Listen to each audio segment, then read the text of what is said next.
애들하고 잘 지내려면 표정이 밝아야겠죠. 그러니까 이제 웃어야 되는 거예요. 하하하 이러면서 계속 웃고 그래 그래 그래 다 좀 용납해주고 좀.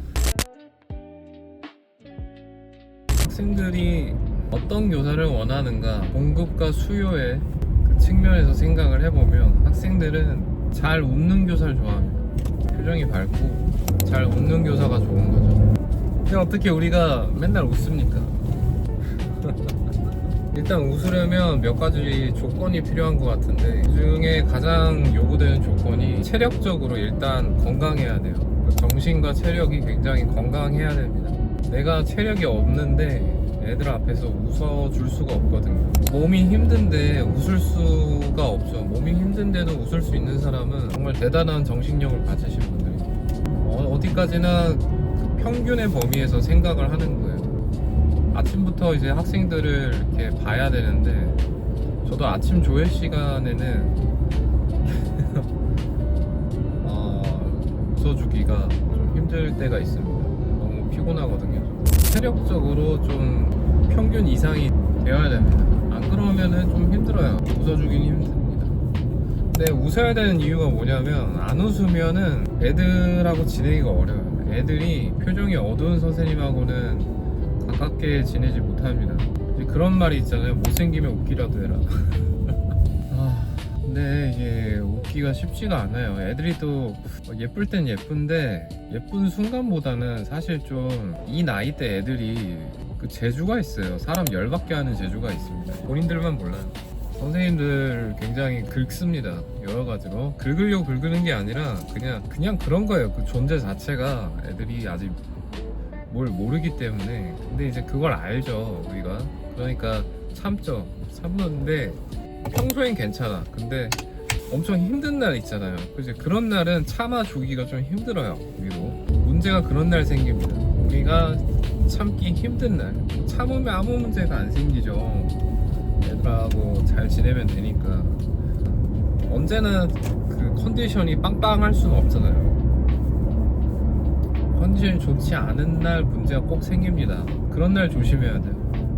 그런 날 애들한테 조금이라도 거친 말이 나오거나 이제 야단을 좀 감정을 섞어서 하거나 이러면 그때부터 이제 문제가 생깁니다. 그때부터. 그래서 웃어야 되는데 힘들어도 웃어야 됩니다.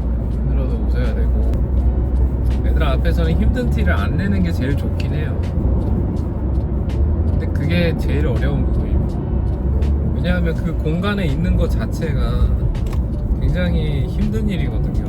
교실 안에서 완벽히 외부인입니다. 우리는 그 학생들 공간에 우리가 들어간 거거든요. 학교라는 공간에 같이 있는 개념이라기보다는 그 교실이라는 공간은 사실 학생들의 공간입니다. 거기는 우리는 다른 나라에 이렇게 들어가면 외부인 취급을 받잖아요. 어쩔 수 없이. 그런 것처럼 선생님들이 그 공간 안에 들어가면 우리는 외부인이고 낯선 사람이라는 거예요. 그래서 언제나 그런데 거기 가서 이제 주인 노릇을 하거나 애들한테 이제 잔소리를 많이 하거나 이러면 애들 입장에서는 여기는 우리 지역이다 약간 이런 느낌이에요. 그렇게 얘기한다는 게 아니고 느낌이 그렇다라는 거예요. 그래서 이제 교사가 힘들 때 짜증을 낼 수도 있죠. 그러다가 이제 실수할 수도 있습니다. 실수했을 때 절대로 안 봐줍니다. 절대로 교사의 그 입장을 이해해주진 않아요. 그래서 조심해야 돼요. 뭐 애들한테 뭐 그런 잔소리 할 일이 있냐? 아무것도 안 하면 없죠. 애들한테 관심을 딱 꺼버리는 순간부터는 잔소리를 안 할 수 있습니다. 애들이 어떤 지도가 필요한 행동을 해도 관심이 없으면은 그런 말을 안 하죠. 그런 말을 안 하면 실수할 일도 없죠. 그게 팩트입니다. 설거지를 하다 보면 그릇을 깨듯이 설거지를 안 하면 그릇이 깨질 일이 없겠죠. 뭘 안 하면은 뭔가 깨질 일은 없습니다. 근데 항상 누구한테 문제가 생기냐? 뭘 하는 사람들한테 문제가 생기잖아요. 완벽하게 해내는 사람들은 많지 않습니다. 다들 시행착오가 있고. 근데 한 채의 실수도 용납하지 않는 곳이 이제 학교라는 곳입니다. 언행을 굉장히 조심해야 되는 곳인데 계속 웃어야 돼. 아, 근데 쉽지 않아요. 그래서 저는 체력적으로 일단 건강한 사람이 교사가 되는 게 본인과 학생들을 위해서 좋은 거 아닐까라는 생각을 해요. 뭔가 수업을 엄청 잘하는 사람보다는 어차피 수업을 안 듣습니다, 대부분. 되게 비관적으로 들릴 수도 있는데 사실 이게 팩트가 맞아요. 제가 나름대로 수업 준비 엄청 열심히 하는 스타일이고 애들 참여시키려고 굉장히 노력하는데 저는 신규 교사 때부터 그랬어요. 정말 열심히 했습니다. 요즘 새로 들어오신 분들은 수업에 관심 있으신 분들이 많지는 않아요. 제가 지금 일하면서 가끔 연차 얼마 안 되신 분들이랑 같은 학년 맡기도 하는데 대부분 수업에 대해서 뭐 물어보거나 이런 분들은 없습니다. 제가 조금 조별학습이나 이런 거를 신경 써서 하는데도 저한테 그런 거 물어보는 사람이 없어요. 그만큼 관심은 없어요. 그렇게 해도 되고 그러니까 수업을 열심히 준비를 해서 애들을 참여시키려고 하면 이게 공급과 수요의 그 측면에서도 어긋납니다. 제가 잘못된 걸 자꾸 공급하고 있는 거예요. 애들은 그 시간에 좀 쉬는 게 그 애들의 수요예요.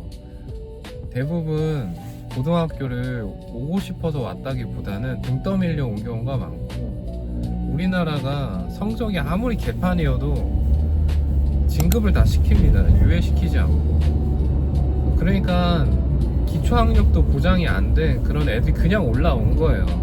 한 교실에 27명이 있으면 한 4, 5명은 분수끼리 더하는 것도 안 됩니다. 분수 통분해갖고 덧셈 뺄셈 하는 것도 안 되는 애들이고요. 한 10명 정도는 수업 잘 안 듣습니다. 한 10명 정도는 또 공부를 안 하는 건 아닌데 굉장히 수학 수업에 대해서 적극적이진 않죠. 억지로 하는 거죠. 엄청 소수의 인원만 수학 수업을 듣기를 원하는 상황이기 때문에 그런 학생들한테 수업을 들어라 이렇게 참여를 해라 라고 하면은 굉장한 잔소리가 되는 거죠. 어찌 보면 자신들이 원하지 않는 선택이었거든요. 물론 엄밀하게 따지면 원서 쓰고 왔죠. 서명하고 온 건데 그래도 애들 입장에서는 자기가 선택하지 않았다는 생각이 강합니다. 억지로 시킨다는 생각이 강한 거죠.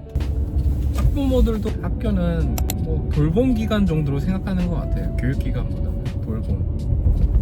본인들 일하고 이럴 때 오전 오후에 아이들 그냥 데리고 있고 그다음에 공부는 이제 학원에서 하고 학교에서는 평가 생활기록부만 좀 잘해주면 된다 이런 느낌이라서 그래서 수업을 잘하는 선생님 수업을 열심히 준비하는 선생님보다는 잘 돌봐주는 선생님 돌봄 기관이라고 생각을 하니까 여기는 쉬는 곳이다 이렇게 잘 쉴 수 있는 곳이어야 된다는 거. 학교를 설명하는 그 키워드 중에 2가지가 있는데 하나는 안전입니다. 안전. 그리고 하나는 평등함이에요.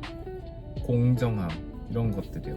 안전에는 굉장히 많은 개념이 이제 들어가 있잖아요. 그 중에 이제 아이들이 이 정서적으로 심리적으로 편안함을 느낄 수 있는 공간이 돼야 된다라는 건데 이게 좀 왜곡이 된 거죠. 아이들 입장에서는 나는 수업을 들으려고 학교에 오는 건 아니야. 내가 여기서 추구하는 건 편안하게 지내다가 쉬다가 집에 가는 거야.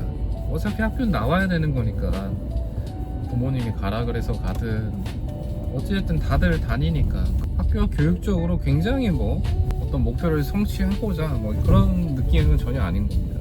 그냥 애들하고 놀아주는 거에 더 제가 가볍게 말해서 노는 거고 애들하고 잘 지내는 겁니다.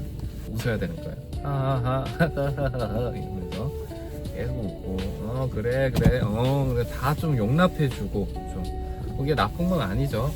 그냥 좋은 건데 근데 이제 그러다 보니까 애들이 조금 잘못된 행동을 해도 냅둬야 되는 경우도 있어요. 사람이 잘못을 지적을 한다고 바뀌는 건 아니지만 적어도 학교는 예전엔 그런 공간이었죠. 그런 게 좀 사라졌다라는 거. 출근했습니다. 망할.